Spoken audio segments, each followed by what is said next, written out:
Today I'm going to talk about the differences in gender treatment and the importance of treating men and women differently when they're going through a substance abuse treatment program and aftercare.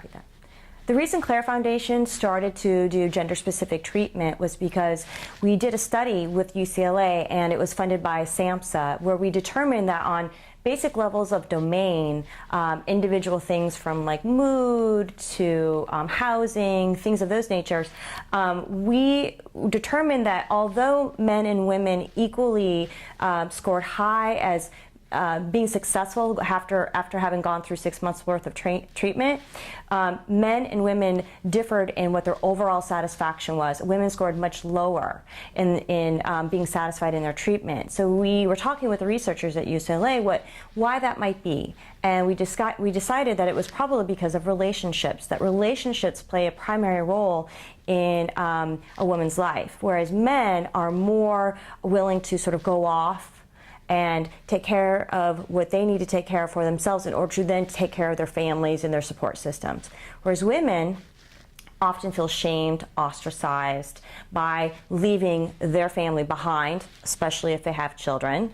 And there's a whole nother layer on top of that. You know, if I was a good mom, I wouldn't be leaving my children, et cetera, et cetera. So it was sort of born from this study that we did, and through actual practice. We had determined that when we had originally separated our clients, men and women, they did great, they flourished. But because of government funding running out, we had to bring them back together for a short period, and men and women really discussed that they really didn't like it as well. The CLARE Foundation and Conscious Recovery by CLARE decided to do more gender-specific treatment simply because it gets, well, for multiple reasons, frankly. It would get really confusing when we actually did have men and women together.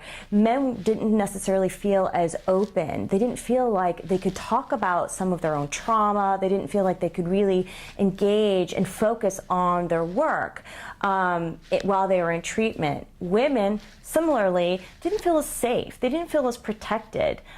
They had other issues that men generally don't deal with in the same way, and certainly other sort of biological, physiological issues that men don't deal with. So therefore, it was really important to hone in on these differences to help support men and women in serving them in the best way possible. In closing, if you're having a problem in your life and you're wondering maybe drugs and alcohol might some way be affecting it, we're here for you. We have a team of compassionate professionals who are well educated and really understand all of the trauma and uncertainty that go along with not being able to figure out what's happening in your life. And we are here to support you figuring out what's best for you, and we do it together. Please reach out to us. We're here to help.